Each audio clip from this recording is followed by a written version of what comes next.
Hello everyone and welcome back to the Great Book of Grudges. My name is Nathan, and soon TM will eventually get the Immortal Empires, even if it's in its beta form, and I was thinking about the future of the Total War Warhammer series, more specifically how things could improve for the future regarding loads of different things for factions that were already in game. This is focusing around Game 1 and Game 2 factions, and I want to talk about it in today's video with two important things that we'll need for the future of Total War Warhammer 3. So as you can see on screen right now, we have a map. This is the prototype Immortal Empires, which, let's be honest, is probably going to be the one that we're going to get upon release anyway, but this was put with all the different start locations that we know of. This was posted onto Reddit by Penakoto, and, well, we already know there's some things that are quite different due to some data mining. We know that, say, for example, Nakari has been moved closer to Orth-1, and there's a potential for Wolfric to have been moved too, but there's a lot of things that I think that could be done,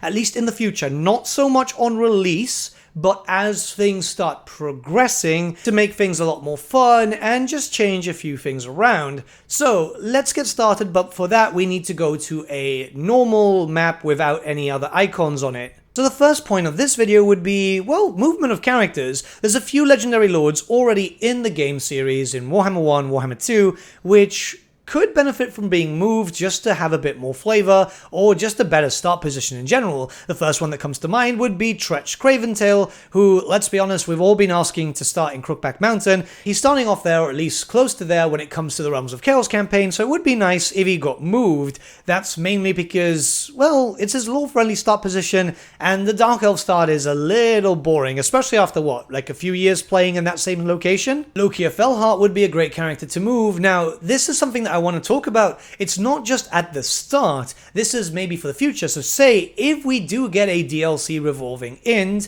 well, why not move Lokia Fellheart as close to Ind as possible, which kind of fits with the lore, because considering his blades are from Ind, it just kind of adds a bit more flavor, and it would be a very drastically different campaign for the Dark Elves. Yes, Marlis Darkblade is there, but it kind of just fits a little better with Lokia, doesn't it? Moving, say, Tehenwyn to the Southlands would kind of be useful because there's a lot of clutter in Lustria as it stands. Let's be honest, like, the Lustria Bull is still very obvious, even in Mortal Empires, and even the Eye of the Vortex campaign, and I think that Tehenwyn would be kind of cool over there. It just makes it a little bit better because, well, we're all kind of scared of the Lustria Bull anyway, and we know more or less we're going to end up by the end of the series with a whole world ball, but having a little bit of a mix and match just kind of works out. Plus it gives you something to confederate with if you decide to play as Kroq-Gar or if you play as Tehenwyn, so you've got options there. Now of course this isn't all of them, this is just a few suggestions, and if you guys have any other ideas, leave them in the comments below, as I would like to present some ideas unless Creative Assembly already have them, but hey, we're gonna have to wait and see. However, this brings us to our second point, something that we also very much need in the Immortal Empires, and this is faction reworks. Not race reworks, but reworks to individual factions to either bring them more in line with their lore, or just make them, you know, fun to play, because that's a big thing. And I can give you some examples, as some of them are very badly represented in Total War. Okay, so let's start off with Tretch Craventail, as he's probably going to get his own video in the future, there's a lot to talk about him, but he's a bit of a joke when it comes to Total War Warhammer 2, and it's mostly because, well, he starts in a bad location, his mechanics aren't really that good. In fact, is better for you to start just reducing your reliability. It's a very weird implementation, let's be honest. But did you know in lore and in tabletop, he acted very differently? You see, in lore, he was well known to build up loads of different storm vermin armies. In fact, his armies, Clan Rictus, were known to have the largest amount of storm vermin throughout pretty much all of Scavendom. And, well, now that Warhammer 3 allows for more melee-centric armies, it wouldn't be a bad thing. There's another thing too. Tretch was known to be quite a powerful fighter, specializing in flanking warfare, which is very important in his tabletop representation, so why not here, you know? We've got Devastating Flanker, it works quite well, and I've got a few ideas. He's going to get a dedicated video eventually, because Warhammer 3 has brought in a lot of new stuff which would really benefit him. But you see what I mean here? The Skaven themselves don't need a rework, the Skaven themselves work fine, but a few factions need a little bit of a push just to make them a little bit more unique. A similar but light version of the plague mechanic for Clan Pestilence would be really cool too, because that means that it kind of fits with the lore and you have something original to play. As Clan Pestilence is one of the major clans, and right now it isn't really represented as much. It's kind of one of the worst at the moment. It's just got a very interesting start position, which has you getting a lot of stuff thrown at you, so plagues would definitely help with illustriable, I'd say. Lokia Fellheart having a pseudo horde like the Vampire Coast would be incredible,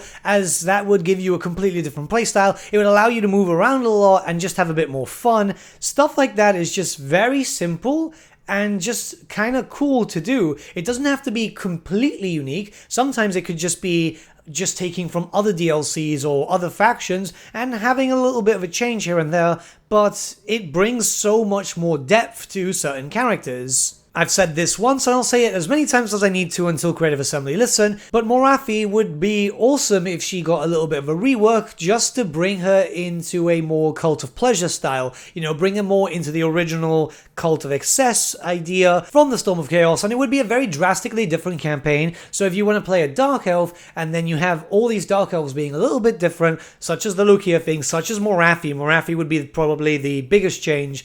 That would give you more incentive to replay the campaigns, to try out a different lord, and to go through a completely different playstyle. I think these things are quite important. Now, these are just some obvious examples. There's a few others, and obviously you guys probably have your own ideas regarding that type of stuff. And I would say, yes, some races do need some fixes here and there. The Dark Elves and the Lizardmen desperately need a rework.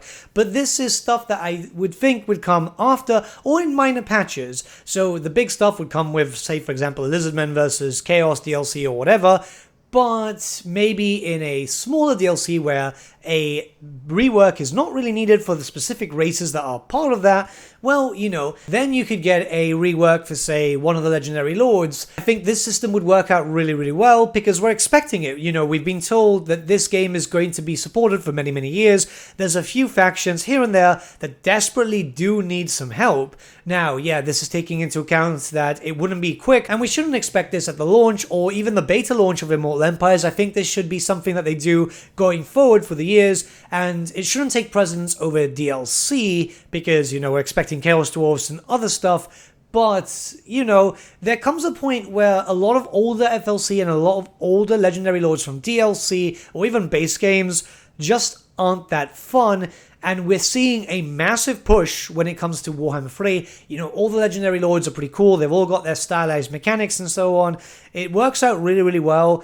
And I just want that for the older stuff to be able to incentivize players to go back to the older races. How cool would it be if the High Elves got a nice little rework and some of the Legendary Lords then had some changes here and there? You know, so you're not really playing the same thing over and over. You're playing the same faction, but you're playing a different playstyle. And I think that's quite cool. But anyways, this is just a suggestion to Creative Assembly and something that I want to talk to you guys about because I want to make it a series going into the Legendary Lords and going quite heavily on what needs to change. And I think that'll be kind of fun as we wait for the Immortal Empires to be released soon, TM.